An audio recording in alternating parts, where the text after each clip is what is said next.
Hi everyone and welcome, my name is Dora and this is my first update to Pan That Palette 2025.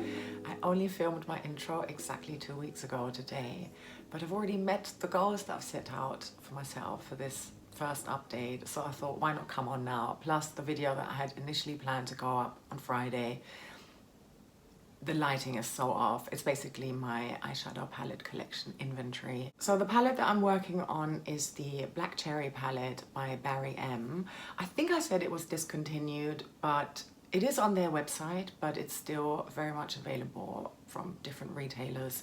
People are selling it on eBay. It looks completely new and it's not expensive, you know, under £10 including shipping from what I can tell.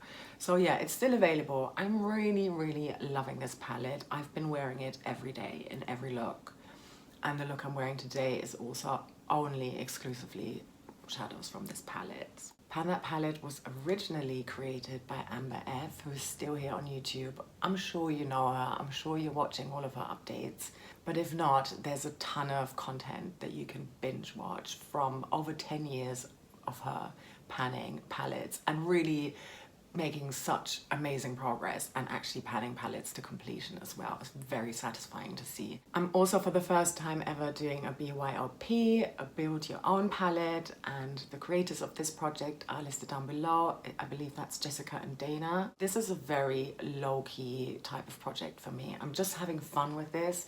I've turned it into a bit of a face palette as well. There are 2 complexion products in there and 3 Franken eyeshadows, and I will update you on that because I have made some changes. So I'm now going to pop up a picture of what this palette looked like at my intro.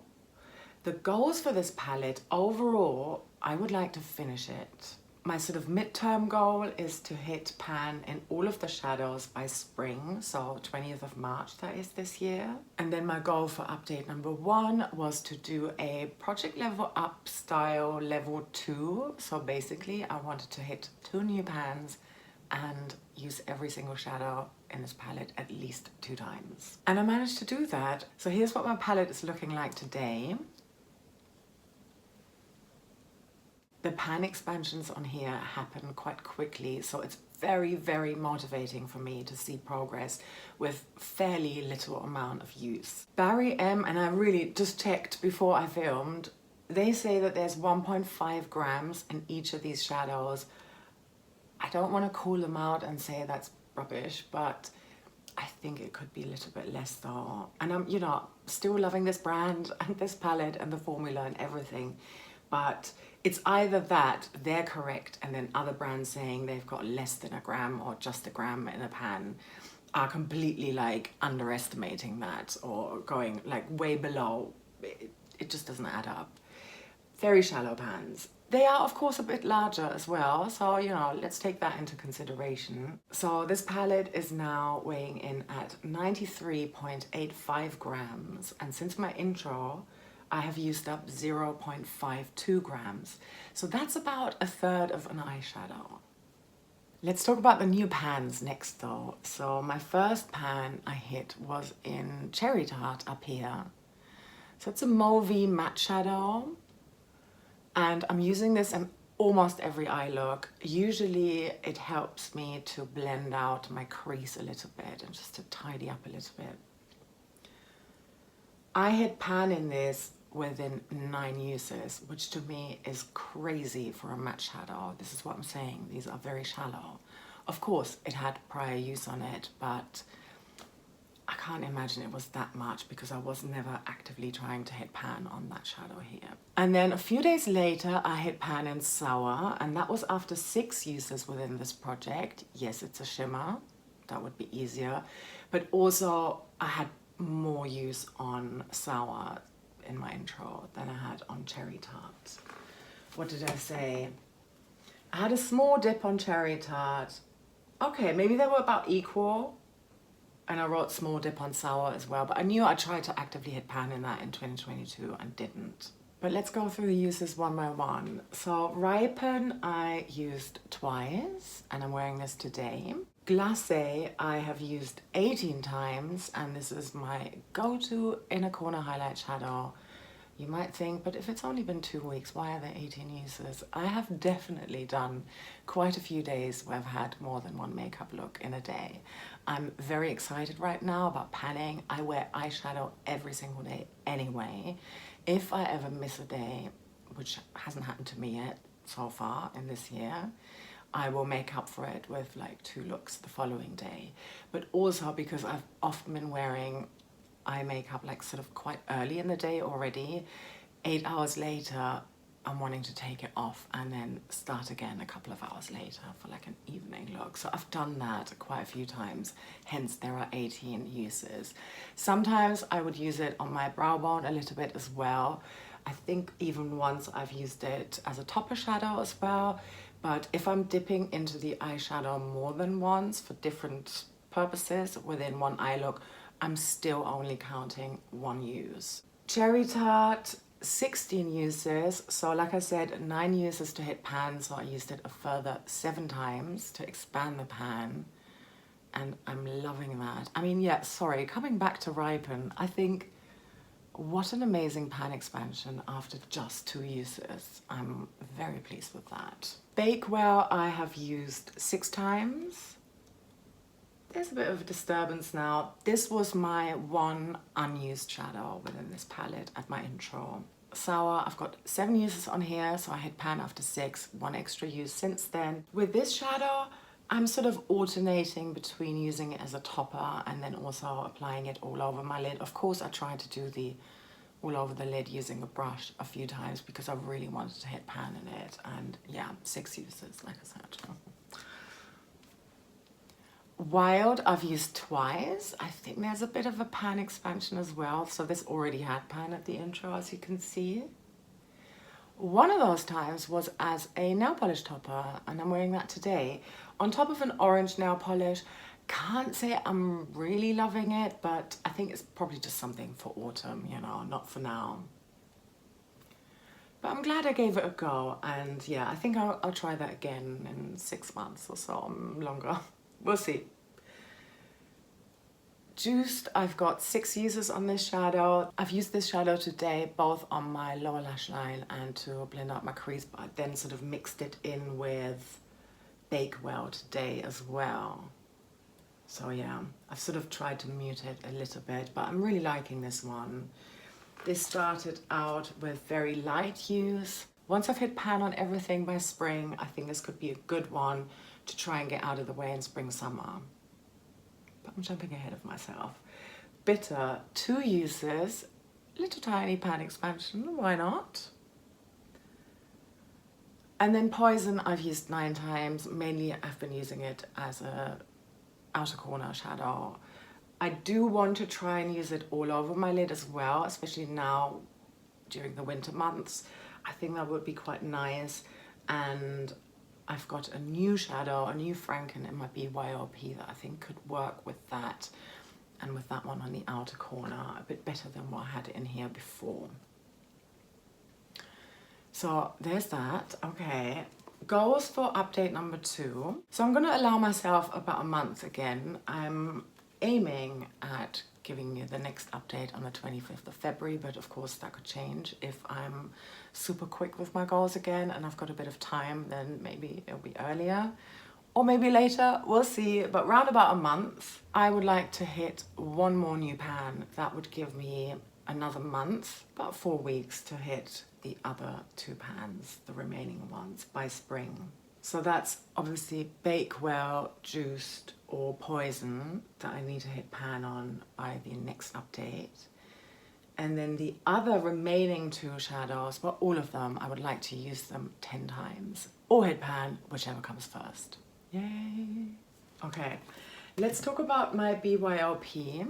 So I'm going to show you a picture of what this looked like at my intro.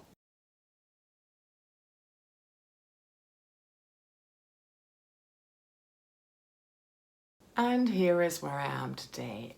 Obviously, there are not a lot of changes here. The most visible change is that I did kick out the Natasha Denona shadow and I put another Franken shadow in here. So I had Edgy in here and I actually didn't even end up using it. This was definitely deeper when I swatched everything out in my intro, but swatching it the other night next to Poison, they looked identical, and I thought, you know what, I'm not gonna bother. There are definitely Franken shadows in my collection that I'd like to move out faster than any of my Natasha Denona shadows. So I've made that switch, and I've brought this one in here. I'm gonna give you a swatch, and then I'll pair it with Poison as well, so you can see. So here's that swatched. It's a sort of taupey, plummy, mauvey shimmer. I did mix it with a black matte shadow, so it's definitely got that deeper base pigment in there. And I think that's just what I need, because most of my other Frankens are sort of mid-tone shimmers. And that's Poison there, so I think these two together, that would look so nice. Yeah, and then hopefully that's gonna help me to hit pan in Poison. But if I get bored of it, I'm allowing myself to switch shadows out as and when, and I'll always let you know at any update what's been going on. But I do want to go over my uses for this palette. So I've got this Kiko single shadow here that I've only really been using as a blush topper. I've got it on today, and I've got 12 uses on here. This one is a depotted Sizzly, but it's actually a Franken between a Sizzly blush, bronzer, and Bare Minerals pigments. I've got 6 uses on here. I should mention that with both of them, I flipped them upside down because I could notice that, you know, this is how I was organically using them. Yeah, it sort of dips towards the top left corner. So I wanted to turn them around and use them this way around. So whilst that might be a little less satisfying in terms of pan expansion, I just wanted to make sure that there's more even wear on these two items. I think that's just going to help with application. So yeah, there's that. Okay, Franken 1, I'm just calling it BYOP F1. I've got 2 uses on here. I've used it both times as a topper shadow, sort of silvery, but also has that lavender mauvey hint in there as well. Yeah. They all match quite nicely, actually. Oh, I might combine that. Poison all over the lid, and then F3 on the outer corner and F1 on top. Okay. The second Franken, a bronzy shimmer, I've used once, also as a topper. And since putting this one into this project or into this palette, I've also used it once already, and I liked it. So I did promise you that I would wear this look here with Ripen all over the lid during my intro, and I paired it with this purple eyeshadow pen here by H&M, and this is the Make It Easy eyeshadow pen in Lavender Flush. It just ensures that when I use Ripen all over my lid, it leans more cool toned rather than going rusty reddish toned. Then I used a mix of Poison and Bitter on my outer corner today. I didn't want to add anything on top. I wanted you to be able to see what Ripen looks like on top of the purple.